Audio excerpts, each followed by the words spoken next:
is day 26 of JuV, and it's the last episode of my Elemental Symbolism series where I take you through all the sort of associations and implications of one of the classical elements.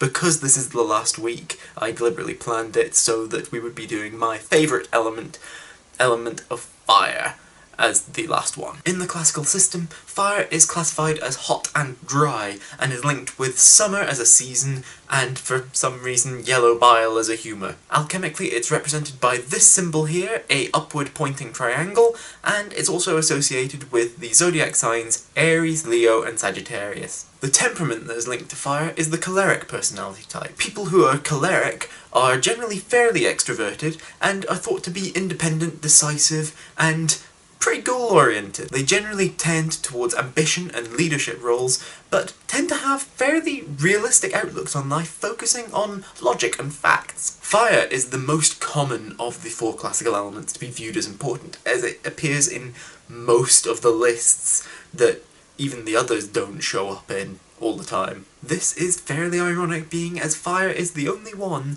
that is a process and not a substance, so it's kind of discounted from being an element. In fact, the Greek philosopher Heraclitus believed that fire was the most fundamental of the four classical elements, and that it made the other three. It first made water, and then, out of half of the water, it made earth, and then out of half of the earth, it made air.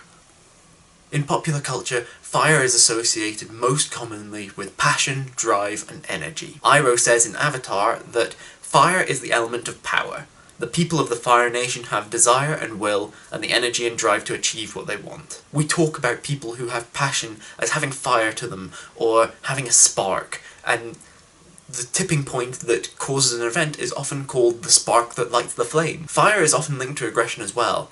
The Fire Nation in Avatar: The Last Airbender is the villain of the entire series, generally. It is the thing that drives the war against the other three nations, and it actually wipes out the entirety of the air nomad people.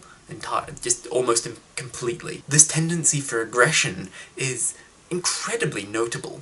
It exists in most things in popular culture. It's actually noted by the character Zhong in Avatar: The Last Airbender, as he's a renegade firebender who hates his own abilities. He believes that fire and firebending only bring destruction and pain, and his belief in that is not entirely without truth. However, what is often overlooked is that fire does burn out, and this is a tendency that people don't actually think of when they think of the element. Many characters linked to the element of fire are passionate and goal-driven at first, and then just their motivation goes away as they carry on. They either put in too much effort too quickly and burn out, or it's misdirected and completely, they end up having to start all over again, and it's a harder slog. And they also find themselves quite often with no goal and at kind of a loss afterwards if they have been too invested in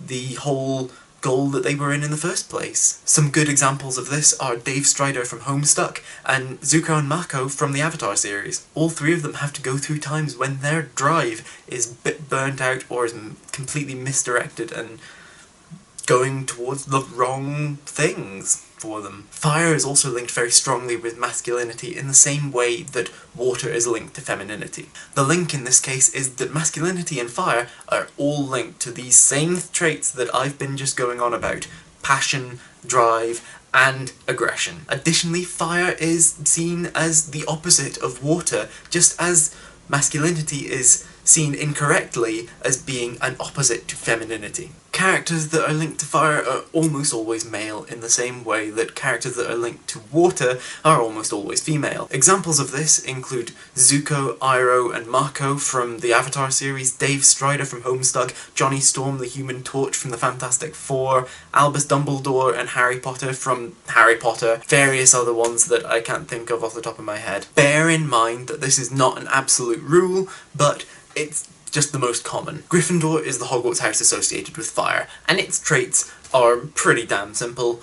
It's bravery. Bravery is also very commonly linked to fire. This link is mainly due to both bravery and facing one's fears being a very active force, and that is the same link fire has. Fire is very active because, as noted, it is a process, not a substance. Overall, the element of fire is linked to several different traits and themes, but most notably bravery, passion, energy, masculinity, aggression, and destruction. Hopefully this has given you a bit more clarity as to the associations linked to fire. This is the last episode of this series, so do let me know in the comments down below how you think I did in this video, but also in the series as a whole. I would really like to know what I did well and what I didn't, and what I missed out, and what I drew attention to. If you do actually think that this would be worthwhile, I might do another sort of follow-up video where I kind of go over some of the stuff that I maybe missed, and if there's a demand, I will fill it. Hopefully. I hope that you enjoyed this video and that you remember to like and share it and subscribe to my channel. Click on the thumbnails down below to see other videos by me, and I will see you guys tomorrow for the next day of JuV. Bye.